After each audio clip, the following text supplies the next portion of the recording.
Hello students, avian knowledge channel में आप लोगों का बहुत बहुत स्वागत है। आज हम कंप्यूटर के टॉपिक के ऊपर कुछ डिस्कशन करेंगे। देखिए, आफ्टर 10th बच्चों को एक नया सब्जेक्ट देखने को मिलता है जिसे आप लोग कंप्यूटर साइंस के नाम से बहुत अच्छे से जानते हैं। आज हम उसी टॉपिक के ऊपर बात करेंगे कि ये क्या सब्जेक्ट है और इसमें हमें क्या क्या सीखने को मिलता है और हम इसमें क्या क्या सीख सकते हैं। कंप्यूटर साइंस क्या है? अब नॉर्मली लोगों को कंप्यूटर चलाना बहुत अच्छे से आता है। आज के टाइम पे हर कोई कंप्यूटर को नॉर्मल तरीके से ऑपरेट कर लेता है, लेकिन ये जो टॉपिक या ये जो सब्जेक्ट है ये थोड़ा सा अलग है। जैसे आप एक नॉर्मली कंप्यूटर को ऑपरेट कर रहे हैं और दूसरा हम कंप्यूटर पे एक प्रोग्रामिंग कर रहे हैं। दोनों ही टॉपिक एक दूसरे से बहुत डिफरेंट है। तो आज हम बात करेंगे हमारे कंप्यूटर लैंग्वेज के ऊपर जो हमारे कंप्यूटर साइंस के अंदर आती है। देखिए दोस्तों, होता क्या है कि कंप्यूटर सब्जेक्ट में हमारे पास आता है कंप्यूटर साइंस। कंप्यूटर साइंस क्या है? कंप्यूटर साइंस का मतलब है आपके पास यहाँ पे कि आप कंप्यूटर के अंदर कुछ इस तरीके की लैंग्वेजेस यूज कर सकते हैं जिससे हम कंप्यूटर में कुछ एप्लीकेशंस क्रिएट करें। जैसे नॉर्मली देखिए, हम लोग जैसे कंप्यूटर में किसी भी प्रकार का वीडियो चला रहे हैं या कोई एप्लीकेशन चला रहे हैं या किसी भी प्रकार के एप्लीकेशन पे आप काम कर रहे हो, तो वो सब चीज हमारी एक एप्लीकेशन पे चल रही है। तो वो एप्लीकेशंस अब तक हम लोगों ने यूज करना सीखी है कि how to use this application या हम उस एप्लीकेशन पे कैसे काम कर सकते हैं। वो सारा काम हम लोग अब तक करते हुए भी आ रहे हैं। बट आफ्टर 10th अगर आप कंप्यूटर साइंस सब्जेक्ट चूज करते हो तो इस सब्जेक्ट में हम इन एप्लीकेशंस को बनाना सीखते हैं और इसे बनाने के लिए ही हमारे पास बहुत सी कंप्यूटर की कुछ लैंग्वेजेस आती हैं जिसमें हम लोग अपनी तरफ से कुछ कोड वगैरह लिख के एक एप्लीकेशन को जनरेट करते हैं। तो ये आफ्टर 10th के बाद 11th के अंदर कंप्यूटर साइंस का ये एक सब्जेक्ट होता है जहां पर आप कुछ एप्लीकेशंस बनाना या ऐसे कह दो कि कुछ सॉफ्टवेयर्स बनाना सीखते हैं। तो देखा जाए तो टॉपिक इतना डिफिकल्ट भी नहीं है। अब बात करते हैं कि कंप्यूटर साइंस में ये लैंग्वेजेस कौन कौन सी होती है और ये क्या काम करती है। तो हमने दो पार्ट में सीखा कंप्यूटर पे काम करना। पहला, प्रीडिफाइन एप्लीकेशंस जिसके ऊपर अब तक आप लोग काम करते आ रहे थे। दूसरा, वो लैंग्वेज है जिसकी मदद से हम इन एप्लीकेशंस को बनाना सीखेंगे। तो 11th में हमारे पास एक लैंग्वेज आती है सी लैंग्वेज। मोस्ट प्रोबेबली आपने इसका नाम बहुत ज्यादा सुना होगा। हो सकता है आपने कभी किसी के नाम मतलब किसी के इंट्रोडक्शन में सुन लिया हो या आपने कभी बुक्स वगैरह में पढ़ा हो या कभी कहीं देखा हो। तो ये एक बहुत पॉपुलर लैंग्वेज है सी लैंग्वेज, जिसकी मदद से हम क्या कर सकते हैं, कोई भी प्रोग्राम क्रिएट कर सकते हैं और इस प्रोग्राम्स को हम एक एप्लीकेशन में डेवलप कर सकते हैं। उसके बाद आपके एक और लैंग्वेज आती है सी प्लस प्लस लैंग्वेज। देखिए, सी भी एक लैंग्वेज है जो प्रोग्राम बनाती है, सी प्लस प्लस भी एक लैंग्वेज है, it is also a language. और ये भी क्या करती है, एक प्रोग्राम क्रिएट करती है हमारे लिए। तो दोनों ही लैंग्वेज हमारे लिए क्या बनाती है, प्रोग्राम्स बनाती है, एप्लीकेशंस बनाती है। बट नॉर्मली 11th क्लास की अगर मैं बात करूं तो 11th क्लास में ज्यादातर फोकस किस पे किया हुआ है, सी लैंग्वेज में। और इसी का अपग्रेडेड वर्जन है हमारे पास सी प्लस प्लस लैंग्वेज, जिसका इस्तेमाल हमारे आगे जाके 12th कोर्स में किया जाता है। तो चलिए बात करते हैं सी लैंग्वेज क्या है और किस तरीके से काम करती है। कि सी लैंग्वेज पे एट प्रेजेंट टाइम तो अभी किसी भी प्रकार का लाइव प्रोजेक्ट नहीं बन रहा है। जैसे हम कह सकते हैं कि कोई एप्लीकेशन, लाइव एप्लीकेशन जो मार्केट में चल रही हो या कोई सॉफ्टवेयर मार्केट में चल रहा हो, वो सब सी लैंग्वेज पे नहीं बने हुए हैं, वो अदर किसी प्लेटफॉर्म्स पे बने हुए हैं। अगर हम बात करें कंप्यूटर की लैंग्वेज के ऊपर तो कंप्यूटर की बहुत सारी लैंग्वेजेस होती है, बट अभी हम किस लैंग्वेज पे बात कर रहे हैं, सी लैंग्वेज में। तो सी लैंग्वेज एक बहुत पुरानी लैंग्वेज हो चुकी है, बट आज भी ये पॉपुलर है। उसका रीजन सिर्फ इतना सा है कि आगे जाके जब आप सॉफ्टवेयर डेवलपिंग या एप्लीकेशन डेवलपिंग का कोई भी काम करेंगे तो उसके लिए आपको कुछ बेसिक कॉन्सेप्ट्स की रिक्वायरमेंट होगी, और वो सारे बेसिक कॉन्सेप्ट्स कौन क्लियर करता है, हमारे सी लैंग्वेज क्लियर करती है। तो सी लैंग्वेज एक सबसे मोस्ट इंपॉर्टेंट फीचरेबल लैंग्वेज है एट प्रेजेंट टाइम। हमने बात करी सी लैंग्वेज हो गई। अब जैसे कुछ सी प्लस प्लस आपको बता दी मैंने, आफ्टर 12th आएगी। और अगर फ्यूचर में हम बात करें जिसपे हमारे मार्केट में काम होता है, तो जैसे .NET हो जाती है, PHP हो जाती है, जावा हो जाती है, हो जाती है। तो इस तरह की बहुत सारे प्लेटफॉर्म है जिन लैंग्वेजेस की मदद से हम लोग क्या कर सकते हैं, एक एप्लीकेशंस या प्रोग्राम क्रिएट कर सकते हैं कंप्यूटर के लिए। बट अब इन लैंग्वेजेस पे जाने के लिए मार्केट में भी ज्यादातर पॉपुलर हमारी यही लैंग्वेजेस है जिसके ऊपर सॉफ्टवेयर वगैरह बनते हैं और एप्लीकेशंस बनती है। बट इन सब लैंग्वेजेस को सीखने से पहले हमें किस लैंग्वेज को अच्छे से समझना होगा, सी लैंग्वेज को बहुत अच्छे से समझना होगा। विदाउट सी लैंग्वेज हम इन लैंग्वेजेस पे काम नहीं कर सकते। तो सी लैंग्वेज का मैं आपको आज थोड़ा सा इंट्रोडक्शन देता हूं कि सी लैंग्वेज क्या है। देखिए, सी लैंग्वेज बनाई किसने थी? सी लैंग्वेज को डेनिस रिची नाम के एक वैज्ञानिक थे जिन्होंने सी लैंग्वेज को सन 1991 में टी बेल लैबोरेटरी नाम की एक लैबोरेटरी थी, टी बेल लैबोरेटरी। इस लैबोरेटरी के अंदर इन्होंने अपने कुछ फ्रेंड्स के साथ मिलके इस लैंग्वेज को डेवलप किया था, सी लैंग्वेज को। आगे जाके ये लैंग्वेज कुछ अपग्रेड होती होती सी प्लस प्लस लैंग्वेज में कन्वर्ट हो गई थी। तो अभी मैं सी प्लस प्लस लैंग्वेज के ऊपर बात नहीं करूंगा, अभी मैं सिर्फ सी लैंग्वेज के ऊपर बात करूंगा। तो अगर मैं हिस्ट्री के ऊपर बात करूं तो सिर्फ मैं इतना बता रहा हूं अभी आपको कि एक तो इसको बनाने वाले वैज्ञानिक कौन थे? Dennis Ritchie. कब बनी थी? सन 1991 में। कहां बनी थी? टी बेल लैबोरेटरी में बनी थी। ये लैंग्वेज उस टाइम पे बहुत ही लो लेवल में मानी जाती थी। एक्चुअली क्या होता है, लैंग्वेज जो होती है कंप्यूटर की वो दो कैटेगरी में डिवाइड की गई है। एक तो होती है लो लेवल, आपकी एक लैंग्वेज आती है लो लेवल लैंग्वेज, और एक होती है हाई लेवल।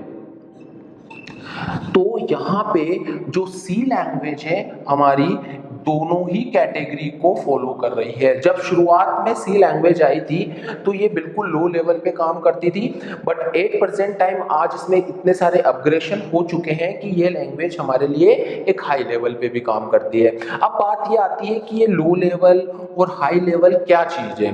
देखिए, लो लेवल का मतलब होता है कि यहाँ पर आपको कुछ ऐसे कोड्स लिखने होते थे, जैसे अगर मुझे कोई छोटा सा भी काम करना है, लाइक दैट मुझे 2+2 का एक एडिशन दिखाना है प्रोग्राम में, तो इस काम को करने के लिए मुझे कुछ 10 लाइनों का कोड लिखना पड़ रहा है। किस लैंग्वेज की वजह से? लो लेवल लैंग्वेज की वजह से। बट अगर वहीं पे मैं इस 2+2 को थोड़ा हाई लेवल में बात करूं तो वहीं आपके ये कोड क्या हो जाएंगे? रिड्यूस हो जाएंगे, यानी कि मेरा काम 3 लाइन में खत्म हो जाएगा और यहाँ पे मेरा काम 10 लाइन में कंप्लीट हो रहा है। बस यही डिफरेंस है। लो लेवल लैंग्वेज थोड़ा समझने में डिफिकल्ट होती है और इसका प्रोसेस थोड़ा सा लेंथी होता है, जबकि हाई लेवल लैंग्वेज बहुत इजी भी होती है और इसका प्रोसेस थोड़ा सा शॉर्ट हो जाता है, यानी कि हम किसी भी काम को शॉर्ट लेवल में कर सकते हैं। तो आज के टाइम पे सी लैंग्वेज हमारे लिए दोनों ही तरीके से काम कर रही है, लो लेवल और हाई लेवल। अगर मैं इस लो लेवल में बात करूं तो लो लेवल का एक फॉर्मेट होता है जिसे हम बोलते हैं प्रोसीजरल लैंग्वेज। ये होती है हमारी एक प्रोसीजरल लैंग्वेज। तो देखिए, प्रोसीजरल लैंग्वेज अब अगर दूसरे फॉर्मेट में बात करूं हाई लेवल में, तो हाई में होती है हमारे पास ऑब्जेक्ट ओरिएंटेड लैंग्वेज। अगर आप इसे शॉर्ट फॉर्म में कहना चाहते हो तो ये एक प्रकार का उप होता है हमारा। तो देखिए, आज के टाइम पे, प्रेजेंट टाइम पे जो सबसे ज्यादा पॉपुलर लैंग्वेज है वो है आपकी ऑब्जेक्ट ओरिएंटेड लैंग्वेज, जिसे हम शॉर्ट फॉर्म में कहते हैं उप। प्रोसीजरल लैंग्वेज आज के प्रेजेंट टाइम में लाइव मार्केट में कोई काम की नहीं है, इसका यूज ज्यादातर हम लोगों ने बंद कर दिया है। बट अभी भी इसका यूज इसलिए आता है कि अगर आप इस टॉपिक तक पहुंचना चाहते हैं तो आपको प्रोसीजरल लैंग्वेज को बहुत अच्छे से समझना होगा। और हमारी सी लैंग्वेज सिर्फ किस लैंग्वेज को सपोर्ट करती है? प्रोसीजरल लैंग्वेज को। तो अब हम बात करते हैं प्रोसीजरल लैंग्वेज में होता क्या है। देखिए, प्रोसीजरल लैंग्वेज एक बिल्कुल सीधा सा सिंपल सा कोड होता है जिसमें आप अपने खुद के कुछ भी इंस्ट्रक्शंस या code line to line step by step लिखते हो, जिसे कंप्यूटर टॉप टू बॉटम की तरह क्या करता है? रीड करता है। जैसे कंप्यूटर फर्स्ट लाइन को रीड करेगा, फिर सेकंड लाइन को रीड करेगा, फिर थर्ड लाइन को, फिर फोर्थ एंड फिर फिफ्थ, इसी स्टेप में वो आगे तक इसको क्या करता जाएगा? रीड करता जाएगा। तो ये जो कॉन्सेप्ट होता है कंप्यूटर का कोड को पढ़ने का, ये चीज कहलाती है आपकी प्रोसीजरल लैंग्वेज। प्रोसीजरल लैंग्वेज में सारा काम हम एक normally step by step code के थ्रू क्या कर सकते हैं, जबकि ऑब्जेक्ट ओरिएंटेड लैंग्वेज थोड़ी हाई लेवल की लैंग्वेज होती है, जिसके अंदर आप काम को, इट इज नॉट नेसेसरी कि आप उस काम को स्टेप बाय स्टेप ही करो। इस लैंग्वेज के अंदर हम काम को थोड़ा सा शॉर्ट और स्पीड से अलग फॉर्मेट में कर सकते हैं। हम इस टॉपिक की बात बाद में करेंगे, अभी हम बात कर रहे हैं प्रोसीजरल लैंग्वेज की ही। तो आज आपने ये देखा अभी तक तो कि कंप्यूटर साइंस में 11th में हमारे पास सी लैंग्वेज आती है। सी लैंग्वेज क्या है? ये एक प्रकार की प्रोग्रामिंग लैंग्वेज है जिसकी मदद से हम प्रोग्राम क्रिएट करके कोई भी छोटी छोटी सी क्या बना सकते हैं, एप्लीकेशंस क्रिएट कर सकते हैं। अब बात ये आ जाती है कि एप्लीकेशंस क्या होती है, तो एप्लीकेशंस वही है जो अब तक आप कंप्यूटर पे चलाते आ रहे थे, जैसे कि आप कोई गेम खेलते हैं, कोई म्यूजिक प्लेयर में म्यूजिक सुनते हैं, वीडियो देखते हैं, कुछ टाइपिंग का काम कर रहे हैं, एनीथिंग, कुछ भी काम अगर आप कंप्यूटर पे करते हैं तो उस सब चीज के लिए आपको किसकी रिक्वायरमेंट होती है? एक एप्लीकेशन की रिक्वायरमेंट होती है। तो वो एप्लीकेशंस आप अब तक यूज करते आ रहे थे, आपने कभी बनाई नहीं थी, सिर्फ आपने यूज की थी, वो प्री डिफाइंड थी जो आपको बनी बनाई मिलती थी। आज हम सी लैंग्वेज की मदद से प्रोग्रामिंग करके उन एप्लीकेशंस को बनाने की बात कर रहे हैं। तो सी लैंग्वेज का मेनली पर्पस क्या होता है? प्रोग्रामिंग की मदद से हम एप्लीकेशंस क्रिएट कर सकते हैं। सी प्लस प्लस लैंग्वेज को हम आफ्टर 11th यानी 12th क्लास के अंदर देखेंगे। अभी सी लैंग्वेज में हमने देखा कि सी लैंग्वेज क्या है, कब बनी थी, किसने बनाई थी, कौन से ईयर में बनी थी, क्या काम आती है हमारे ये लैंग्वेज। अब बात करते हैं सी लैंग्वेज पे कोडिंग कैसे की जाती है और किसकी मदद से की जाती है और कंप्यूटर इस कोड को कैसे रीड करता है। देखिए, एक सबसे बड़ी प्रॉब्लम ये आती है हमारे सामने कि जैसे सपोज दैट मान लीजिए हम कंप्यूटर को कोई प्रोग्राम बना के देते हैं यहाँ से, और ये प्रोग्राम जाता है आपके कंप्यूटर के पास। अब जैसा कि हम लोग बहुत अच्छे से जानते हैं कि कंप्यूटर क्या है? एक मशीन है। ये बात हम लोगों को बहुत अच्छे से मालूम है कि कंप्यूटर क्या है? एक मशीन है। मशीन कभी भी हमारे द्वारा लिखे गए कोड को क्या नहीं कर सकती? रीड नहीं कर सकती। अगर मैं मशीन को डायरेक्टली कोई भी कोड प्रोवाइड कराता हूं या फिर उसको कोई भी इंस्ट्रक्शन देता हूं कि आप मेरे लिए ये काम कीजिए, यानी मैंने जैसे सपोज कीजिए मैंने यहाँ से कंप्यूटर के मतलब मैंने एक प्रोग्राम के थ्रू इसको बोला कि आप मुझे 2+2 करके दे दीजिए, तो ये कंप्यूटर मुझे नहीं देगा। व्हाई? बिकॉज वो मेरी लैंग्वेज को नहीं समझता है। कंप्यूटर कभी भी ह्यूमन लैंग्वेज को रीड नहीं कर सकता, या जो लैंग्वेज हम पढ़ते हैं, लिखते हैं, बोलते हैं वो उससे समझ में नहीं आती। तो फिर बात ये आती है कि कंप्यूटर किसको समझता है? कंप्यूटर एक्चुअली बाइनरी लैंग्वेज को समझता है। बाइनरी सेंस, बाइनरी का मतलब होता है कंप्यूटर सिर्फ 2 डिजिट को समझता है, 0 और 1। यानी कंप्यूटर को सिर्फ 2 डिजिट समझ में आती है, एक होता है 0 और एक होती है 1। अब आप इसे कुछ भी दोगे तो वो सिर्फ कौन सी लैंग्वेज की डिमांड करेगा आपसे? बाइनरी, क्योंकि वो इसी को समझता है, इसी को रीड करता है, इसी को राइट करता है। बट हम लोग 0-1 को नहीं समझ पाते हैं। तो इसी बीच में क्या हुआ कि अगर हम कंप्यूटर को कोई भी कोड लिख के देते हैं और वो कंप्यूटर उसको नहीं समझ पाता है, तो वो हमें एग्जैक्ट आउटपुट भी नहीं दे पाएगा। इसीलिए वैज्ञानिकों ने एक चीज बनाई जो आज के टाइम पे कंपाइलर के नाम से जानी जाती है, और ये बहुत ही ज्यादा काम आती है हमारे किसी भी एप्लीकेशन को डेवलप करने में। देखिए क्या होता है, हमारे पास क्या होता है, यहाँ पे एक कंपाइलर होता है। देखिए मैं आपको एक एग्जांपल देता हूँ। जैसे मान लीजिए यहाँ पर एक पर्सन है ए और एक पर्सन है बी। ये पर्सन सिर्फ हिंदी लैंग्वेज को समझता है और बोलता है। मान लीजिए बी पर्सन सिर्फ इंग्लिश लैंग्वेज को समझता है या बोलता है। अब दोनों पर्सन्स के बीच में अगर आपको कोई कम्युनिकेशन क्रिएट करनी है, मान लीजिए मैं चाहता हूं कि ये दोनों आपस में बात करें एक दूसरे से, तो यहाँ पे ये चीज पॉसिबल नहीं हो पाएगी, इनका कम्युनिकेशन बिगड़ गया। व्हाई? क्योंकि दोनों ही एक दूसरे की लैंग्वेज को अंडरस्टैंड नहीं कर सकते हैं। तो ऐसी सिचुएशंस में एक सॉल्यूशन निकल के क्या आया कि हम एक तीसरे बंदे को यहाँ पे हायर करते हैं, सी को, जो सिर्फ हिंदी भी जानता हो और इवन इंग्लिश भी जानता हो। तो होगा क्या कि ए अपना कम्युनिकेशन बी से करना चाहता है तो ए अपनी बात सी को देगा, सी उसे ट्रांसलेट करके बी तक पहुंचाएगा। अगेन बी उसका जवाब देना चाहता है तो वो सी को देगा और सी उसको ट्रांसलेट करके ए को पहुंचाएगा। इसी चीज के बीच में यहाँ ये जो सी है ये किसका काम कर रहा है हमारे लिए? कंपाइलर का काम कर रहा है। तो कहने का मतलब कंपाइलर क्या हुआ कंप्यूटर में, कंपाइलर वो एक सॉफ्टवेयर है, यानी आप ऐसे कह सकते हो सिंपली लैंग्वेज में कि कंपाइलर इज आल्सो है सॉफ्टवेयर जो क्या करता है, हमारी द्वारा लिखी गई प्रोग्रामिंग लैंग्वेज को, यानी हमारी लैंग्वेज को कन्वर्ट करके बाइनरी लैंग्वेज में कन्वर्ट करता है और बाइनरी को अगेन हमारी लैंग्वेज में कन्वर्ट करने का काम करता है। यही काम किसका होता है, कंपाइलर का होता है। अब बाजार में अगर आप मार्केट में देखेंगे तो हर लैंग्वेज के लिए अलग अलग टाइप के कंपाइलर्स होते हैं। हम बात सिर्फ किसके लिए कर रहे हैं अभी, सी लैंग्वेज के लिए। तो बात करते हैं सी लैंग्वेज के लिए कौन सा कंपाइलर आता है। देखिए सी लैंग्वेज के लिए आता है टर्बो C++, एक होता है आंसी, ऐसे और भी बहुत सारे कंपाइलर हैं, बट ये जो दो कंपाइलर्स मैंने आपको बताई ये थोड़े ज्यादा पॉपुलर और बहुत पुराने कंपाइलर हैं जिनका यूज आज भी प्रेजेंट टाइम पे एजुकेशन लाइन में या कुछ छोटे मोटे एप्लीकेशंस क्रिएट करने में कर रहे हैं हम लोग। तो जिसमें अभी अगर हम बात करेंगे आगे जाके जब इस सीरीज में इस टॉपिक के ऊपर, तो हम भी टर्बो C++ कंपाइलर को ही यूज करते हुए आगे काम करेंगे। तो आई थिंक आप लोगों को समझ में आ गया होगा कि कंपाइलर क्या है, लैंग्वेज क्या है, कंपाइलर का रोल क्या होता है। कंपाइलर एक कन्वर्टर होता है, कन्वर्टर सेंस जो सिर्फ हमारी लैंग्वेज को मशीनी लैंग्वेज में और मशीनी लैंग्वेज को हमारी लैंग्वेज में कन्वर्ट करता है। मैं अभी आपको कोड बनाना नहीं सिखा रहा हूं, मैं सिर्फ आपको अभी एक प्रोसेस समझा रहा हूं कि सी लैंग्वेज कैसे काम करती है और आपको कैसे काम करना है। देखिए अभी आपके दिमाग में बहुत सारे सवाल चल रहे होंगे कि इस कोड को लिखना कैसा है या फिर ये कोड कैसे लिखेंगे, हम कंप्यूटर को इंस्ट्रक्शन कैसे दे सकते हैं। अभी आपको इस चीज पे दिमाग नहीं लगाना है, अभी हम सिर्फ एक प्रोसेस सीख रहे हैं कि सी लैंग्वेज के ऊपर हम प्रोग्रामिंग आगे जाके करेंगे, बट उससे पहले हम इसका एक इंट्रोडक्शन देख रहे हैं कि इस काम को प्रोसेस कैसे किया जाता है। देखिए सबसे पहले आपको अपने सिस्टम में एक टर्बो C++ नाम का एक सेटअप इंस्टॉल करना है।